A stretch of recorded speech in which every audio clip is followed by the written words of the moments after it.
मैं अनीता कटारा आज की कला महाविद्यालय में भूगोल की सहायक आचार्य हूँ।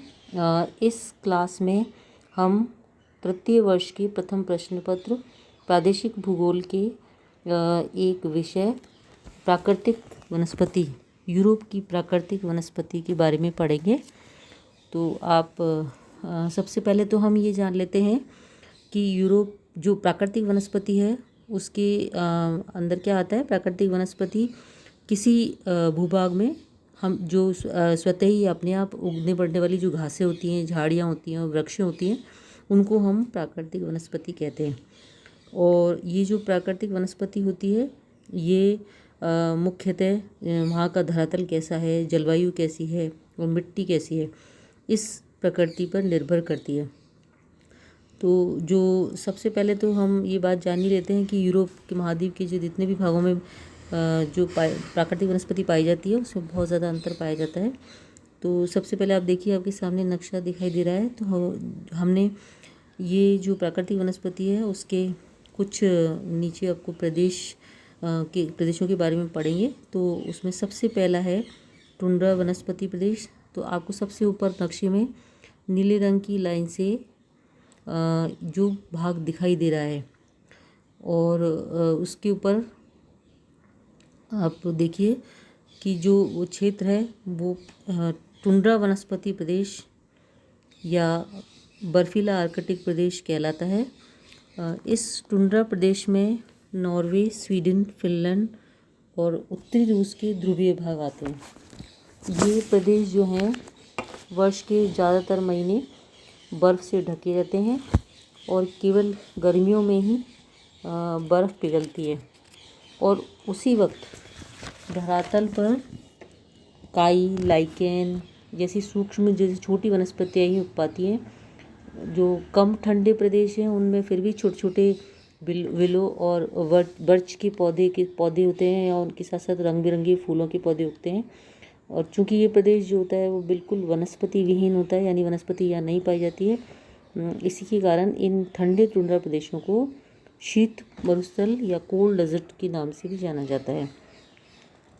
और सामने आप नक्शे में देखिए, राइट हैंड साइड में एक इंडेक्स बना हुआ है जिसमें सबसे ऊपर टुंड्रा प्रदेश था। उसका जो उसकी शेडो है या उसकी छाया है वो ऊपर आपने नीले लाइन के ऊपर से देख कर के हम जान सकते हैं कि कितना प्रदेश जो है टुंड्रा प्रदेश के अंतर्गत आता है।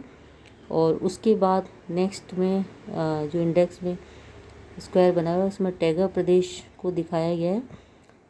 नीले और जो लाल लाइन है उसके बीच का जो प्रदेश है जिसे हमने भी टिक भी किया है, तो वो प्रदेश कोणार्कधारी टैगा प्रदेश कहलाता है। यानी कि जो टुंड्रा प्रदेश के दक्षिण में आप देख ही रहे हैं 60 डिग्री उत्तरी अक्षांश तक की एक पट्टी पूरी फैली हुई है, उसे हम कोणधारी वन प्रदेश कहते हैं। इसका विस्तार नॉर्वे, स्वीडन, फिनलैंड और उत्तरी रूस के दक्षिणी भागों में है। इन वनों में pine, spruce, larch, birch, silver fir जैसी प्रजातियों के वृक्ष उगते हैं और इनकी जो पत्तियां होती हैं वो नुकीली होती हैं और नीचे की ओर झुकी होती हैं। और ये वृक्ष अपनी इसकी जो संरचना है उसी के कारण ज़्यादा सर्दी को सहन कर लेते हैं। और क्योंकि क्या होता है कि जब हिमपात होता है तो जितनी भी हिम या बर्फ़ इस पर गिरती है वो फिसल के नीचे गिर जाती है, क्योंकि नुकीली पत्तियां होती हैं तो उस पर बर्फ़ टिक नहीं पाती है। टैगा नाम के इन वनों की लकड़ियाँ जो होती हैं वो कोमल होती हैं, इनका आर्थिक महत्व बहुत ज़्यादा है।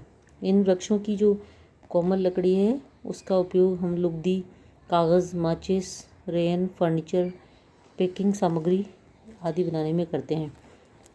और इसीलिए नॉर्वे, स्वीडन, फिनलैंड और रूस के जो टैगा वन प्रदेश हैं वहाँ पर कास्ट उद्योग और कागज़ और लुगदी उद्योग का विकास हुआ है। थर्ड नंबर पर आप देखिए जो आपकी हरी लाइन के ऊपर दिखाई दे रहा है वो है मिश्रित वन प्रदेश। जैसे आप 60 डिग्री उत्तरी अक्षांश के दक्षिण में कोणधारी और चौड़ी पत्ती वाले मिश्रित वन पाए जाते हैं। इन वन प्रदेशों का विस्तार जो है फ्रांस से लेकर पूर्व में यूराल पर्वत तक है। बहुत ज़्यादा आर्द्र और कम ठंडे पश्चिमी भाग में चौड़ी पत्ती वाले वृक्षों के और पूर्वी भाग में कोणधारी वनों की प्रमुखता पाई जाती है। इनमें सिल्वर, फर, बर्च, लार्च, स्प्रूस और पाइन जैसे कोणधारी वृक्ष के साथ साथ एल्म, ओक, पोल्डर, ऐश जैसे चौड़ी पत्ती वाले वृक्ष भी मिलते हैं। इन प्रदेशों में गहरे रंग की उपजाऊ धूसर, भूरी, पॉडजोलिक मिट्टी पाई जाती है। इन वनों को साफ करके कृषि की जाने लगी है। अब इस प्रदेश के नीचे आप देखिए चौड़ी पत्ती वाले पतझड़ वन प्रदेश हैं, जिसे रानी कलर की लाइन से दिखाया गया है और अभी टिक भी किया है। तो जो मध्य और पश्चिमी यूरोप वाला भाग है उसमें चौड़ी पत्ती वाले वृक्ष उगते हैं, जो गर्मियों में नमी के कारण पत्ते भी गिरा देते हैं। इनके स्थान पर नए पत्ते निकलते हैं। इस प्रकार के वन ब्रिटिश द्वीप समूह, France, Germany, Netherlands, Denmark, Belgium, Hungary, Romania, Bulgaria आदि देशों में पाए जाते हैं।